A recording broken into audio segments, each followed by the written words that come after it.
Okay, this video is about DISH, diffuse idiopathic skeletal hyperostosis, back pain. I'm going to explain to you what's the most common reason people get back pain. One of the things that I do is I'm a neuroradiologist, and I get kind of bored, okay? In medicine, they kind of punish you for having a high IQ. I'm sitting there generating billing codes. I look at thousands of these spines. I'm bored out of my mind. So I start asking myself questions. Why does the spine look like this? Everybody's always looking for a disc herniation. Should the patient go to the operating room or not, to have epidural steroids or not? Okay, fine. But I hardly ever see big disc extrusions. Okay, what do I see all day long every day? A loss of disc space height. It's called degenerative disc disease. And I asked myself, well, why does this happen? And there really weren't any good papers about it. There was some inkling of maybe ischemia could be related to degenerative disc disease at one level. Okay, but that's not what I see. You got two VBs. So here's a vertebra, here's the intervening disc. So the vertebra below and above with the intervening disc, that's called a spinal segment. When the disc degenerates, here it is dried out. This is a T2 sequence, meaning that T2 weighted MRI fluid is bright. So this disc is well hydrated. It looks like a hamburger in the middle with a hamburger bun on the outside, okay? The center part is the nucleus pulposus. So here's another disc that's dried out, that's said to be desiccated, a dried out disc. This disc is not only desiccated, it also has lost its height. Normally the disc equilibrates the force as the spine bears weight and moves. When the disc is dried out and it's lost its height, it cracks. The outer part's called an annulus fibrosus, like a steel-belted radial tire. The center is a nucleus pulposus, like a jelly donut. Okay? So once it's dried out and cracked, and it can no longer do its job effectively. And what that means is the bones have to bear more weight. The disc is not doing its job, so to speak. When a disc completely fails, then the disc above it and below it will also have to do more work and bear more weight. Okay, so this is degenerative disc disease progressively getting worse. All right, when one space levels, you'll be at increased risk to fail at the adjacent level. That's called accelerated adjacent segment degeneration. Now, I'll show you some more pictures here to make everything will make sense. Here's the spinal cord coming down. Here's the nerve roots as they come down, called the cauda equina. The white stuff is the fluid, cerebral spinal fluid, what's removed during a spinal tap. Okay, the spine has lots of proprioceptors because it has to sense position. I mean, its job of the spine is to protect that spinal cord and the nerve roots, cauda equina. Okay, so when it senses abnormal motion, like a disc fails, there'll start to be abnormal motion at this level. It will then send out a signal to lay down bone to fuse those bones together. And it's like the Ralph Waldo Emerson saying of the 1800s. The hedgehog is only one trick, but it's a good trick. It's the best trick. It plays dead and the other animals leave it alone. The spine can only do one thing. It can lay down bone to fuse those segments and thus protect itself from progressive segmental instability, and in so doing protect the spinal cord. Okay, so that's what spine is all about. All right, and by the way, I figured out all this stuff myself, and then I talked to all my colleagues and they all agreed I'm right. Okay, it'll all make sense. So here's the book. I've written a couple books about the spine. Here's one I wrote called Ischemic Spine is the Most Common Cause of Back Pain, How to Diagnose and Treat, Peter Rogers, MD. So what happens is, here's the abdominal aorta. It gives off a lumbar artery at mid-height of the vertebra, which gives off a branch to the upper end plate and the lower end plate of the vertebra. Okay, the disc is alive. It runs on anaerobic glycolysis. It does not have any blood vessels, but it takes in that glucose for energy, and it expels its waste products. So when you walk, you generate nitric oxide vasodilation, and it helps the disc expel its waste products and get that glucose in, which it needs to maintain itself. Okay. People routinely get a lot of atherosclerosis in the abdominal aorta, especially on the posterior wall, which can narrow, stenose, and occlude the lumbar artery. As this becomes stenosed and occluded, then you get less blood flow to the disc, and the disc can begin to fail. The outer part, annulus fibrosus, steel-belted radial tire, will crack. The nucleus pulposus can then extrude out through the crack, and that's a disc herniation, or it can just simply dry out. To desiccate is the medical word for drying out. Okay, now this one I thought was a little funny. This is a real famous video on the internet. This guy is an MIT-educated neurosurgeon who quit. Okay, he has pet dogs named Gooby and Dooby, so his YouTube channel is called Gooby and Dooby. So when this, Massachusetts Institute of Technology neurosurgeon quits, those guys make a lot of money. Okay, he's probably making $500,000 a year at least, and he quits. All of a sudden, people say, "What the heck is going on?" He said what happened was, he'd done a spine surgery fellowship, but he noticed that if he would delay an operation for a couple months, for whatever reason, he was busy or the patient had some other comorbidity issue, the patient would often get better on their own if they started eating a plant-based diet and they got their sleep, managed their stress, and liked to walk, okay? They would often get better, okay? So what would happen is the problem would stabilize itself Gee, does that sound familiar? Like you grew a dish osteophyte to bridge the segmental instability level. Because what's the surgeon doing? He's typically doing a posterior instrumented fusion, a pedicle screw fusion. So what I'm trying to say is, like I'm saying in my book, what will often help back pain is eat a plant-based diet, improve the blood flow to the spine. It may or may not fuse with an osteophyte dish, diffuse idiopathic skeletal hyperostosis, also known as Forestier's disease, to fix itself rather than going to the operating room, okay? And he also noted, even with perfect surgery, the spine didn't always get better. So he's kind of frustrated and pissed off that a plant-based diet was getting the same results or better than he was. So he quit. You know, I don't know what he's doing now. Okay, but that video's got, it has 8 million right here, but I know it's gotten a lot more since then. I think last time I checked it was at least 10 million. I don't remember exactly. All right, so let's take a look at some more pictures here. Okay, so here again is the spine.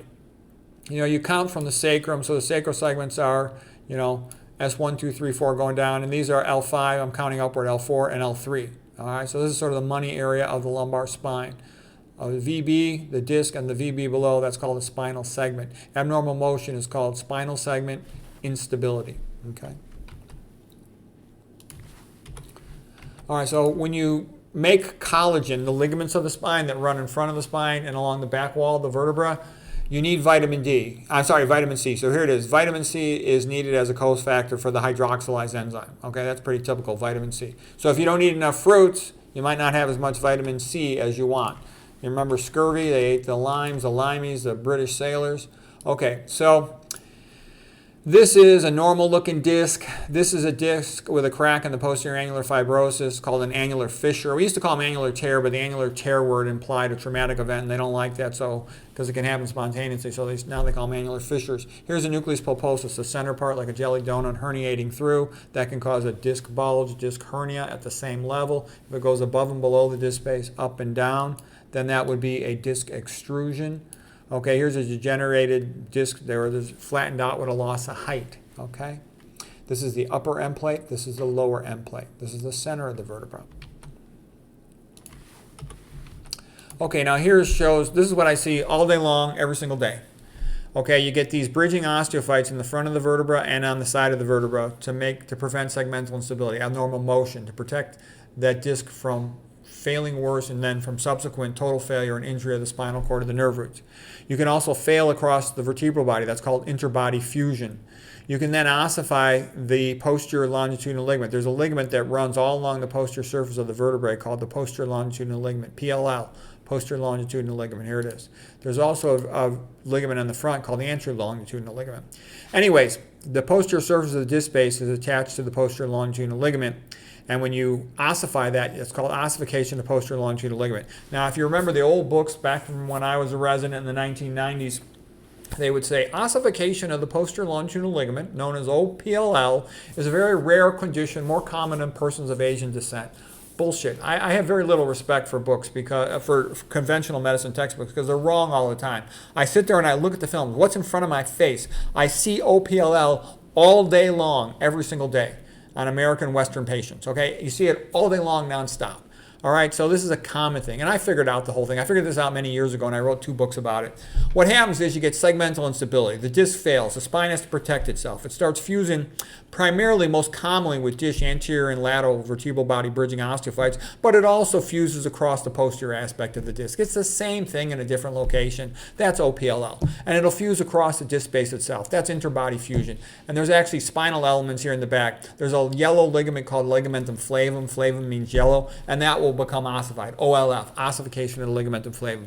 It'll fuse across the spinous processes in the back. That has a unique name called Bostrup's disease. Okay, I see this all day long, every day. And because when you get one disc failed and fused, you have increased pressure on the adjacent disc. You get accelerated adjacent segment degeneration, and the process just works its way all the way up and down from the sacrum, which means the pelvis, to the skull. Okay, I've seen this a million times. And I figured out that it was all connected. I also figured out, you know, it's the same thing as fluorosis. All this stuff is the same thing.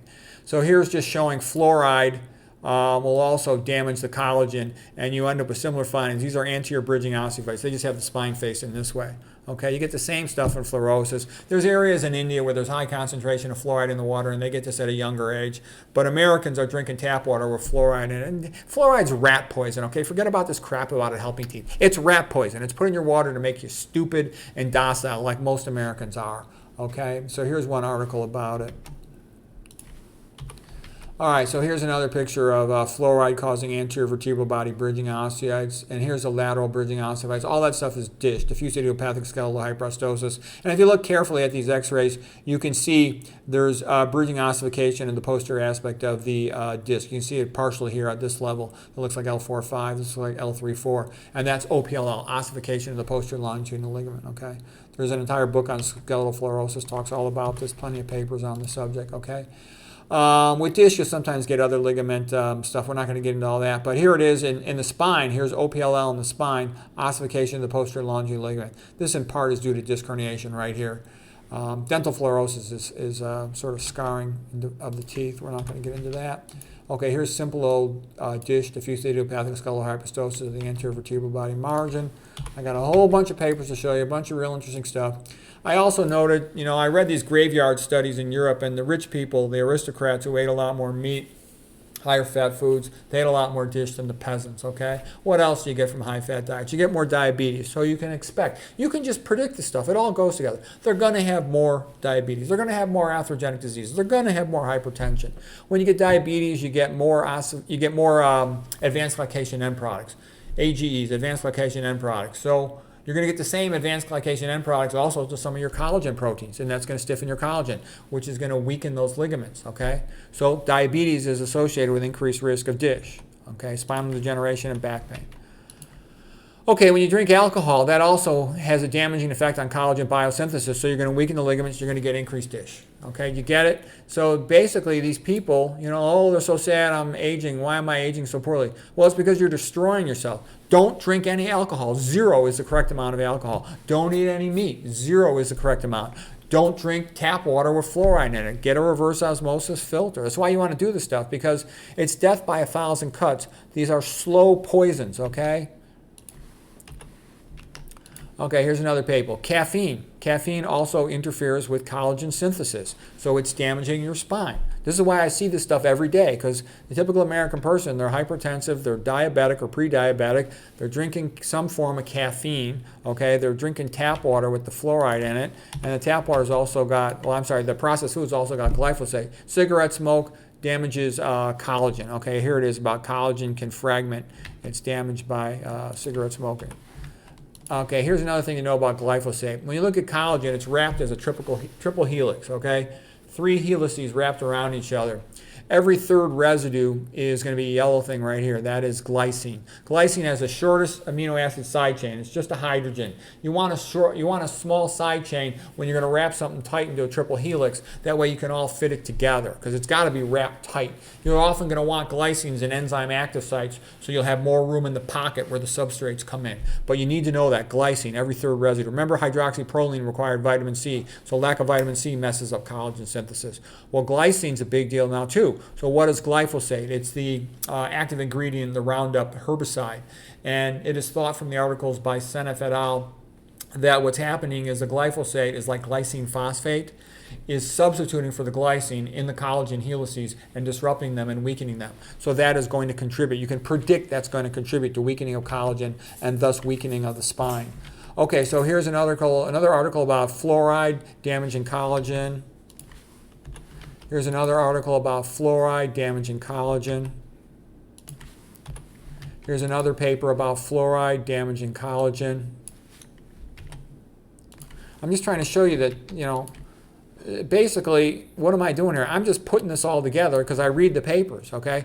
Most of these PhDs, they work in one narrow field, get a publication. They don't really know enough to make sense out of it. Here's Stephanie Seneff, the MIT PhD lady, and she wrote an entire book about the biochemistry of glyphosate. It's actually a great book, but it's a little bit of a crazy book too. It's like 400 pages of small print biochemistry, no pictures, okay? A little bit crazy, but it's still brilliant, okay? It's a brilliant book. She's got a lot of talks where she has slides and more pictures. Okay, here's an illustration from one of her papers. She's working with another guy named Anthony Samsel. So anyway, so here's the paper, and the gist of it is that if you look at glycine, it's got a really small side chain. Okay, all it's got is a hydrogen. That's nothing. Then you look at glyphosate, instead of just having a hydrogen, it's got this bulky, the nitrogen here too, it has a bulky phosphate on there. The phosphate disrupts the shape. So when glyphosate substitutes for glycine, you get this big bulky phosphate that also has a negative charge on it, totally disrupting the collagen helix or whatever protein it becomes a part of. This is right here is from the graveyard studies in Europe. They're doing construction in Europe, and they dug up a bunch of graveyards. And the aristocrats had, and the clergy who had more money, more access to meat, more access to alcohol and beer, had a lot of dish, whereas the peasants eating turnips did not. Here's an exhumed specimen showing dish on these cadaver specimens, and you can see the bones are fused anteriorly. That is classic for dish. You can also see there's fusion across the disc space. That is an interbody fusion. Okay, you can't see it as much here. They didn't really maintain the posterior elements like the spinous processes to show you Bostrup's component of it, but you can clearly see the interbody fusion, and you can see the anterior longitudinal ligament dish bridging osteophyte fusion.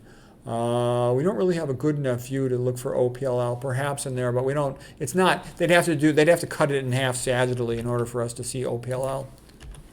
Okay, here's just that same picture we talked about, and you can imagine this spine's going to be brittle, and because it's brittle, I've seen a lot of these patients get terrible fractures. They call the fractures chalk stick fractures, and they're really analogous, the same thing as a seatbelt fracture or a chance fracture. But what happens is, a normal person falls, they don't get a fracture, they just catch themselves. But when the bones are brittle, and they also have something called stress shielding, whereby they're weak on the intervertebral body component right here, because the weight is mostly being supported by the bridging osteophytes, they're vulnerable to fractures. They get what's called a chalk stick fracture, and it can go all the way across the spine and cause paraplegia. I see one of these every couple of months. Okay. And again, I wrote about all this stuff years ago. Here's an example of a chalk stick fracture going all the way across the spine. So what happens is you can see the heavily sclerotic anterior bridging osteophytes. You can see the stress shielding whereby the anterior vertebra is demineralized, deossified, osteoporotic, osteopenic. They all mean the same thing. And the fracture plane of stress, the force will find a weak path that it can take through the spine, and it'll just snap the spine. That's why it's called chalk stick fracture, because the whole thing snaps. And this can go right through the cord, fracture through the posterior elements, and make the patient paraplegic. It can happen from as minor an event as getting up from a little motorized scooter like a lot of these patients have to a chair, and they fall back, get a hyperextension injury. It's called three-column injury, like three-column injury of Dennis. Anterior column, posterior, middle column, posterior column. Okay. And your typical old debilitated guy, he's got a pacemaker wire in there, he's got coronary arteries. They all have the same diseases. Hypertension, prediabetes, diabetes, causing atherosclerosis, plugging up arteries in the spine, getting dish, and all the stuff I'm just talking about here. All right. I've got a couple more papers to show you. I'm giving you the whole big scoop on the spine. Dish super common, like I said, autofusion. I talked about this. I said I'm the Copernicus of the spine. Everything revolves around the arteries and the ligaments, not around the disc. Okay. All right.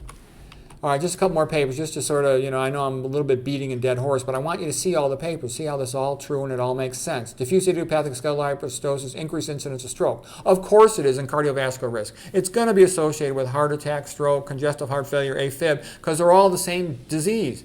Okay, here it is, associated with increased thoracic aorta calcifications. Of course, because they're all atherosclerosis. It's all associated because it's just different manifestations of the same disease. And again, I figured this out many years ago. Now other people are starting to write papers about it. They probably read my book and go, hey, gee, this guy's right. Why don't we write some papers about this? Diffuse idiopathic skeletal hyperostosis associated with diabetes. Yeah, no shit.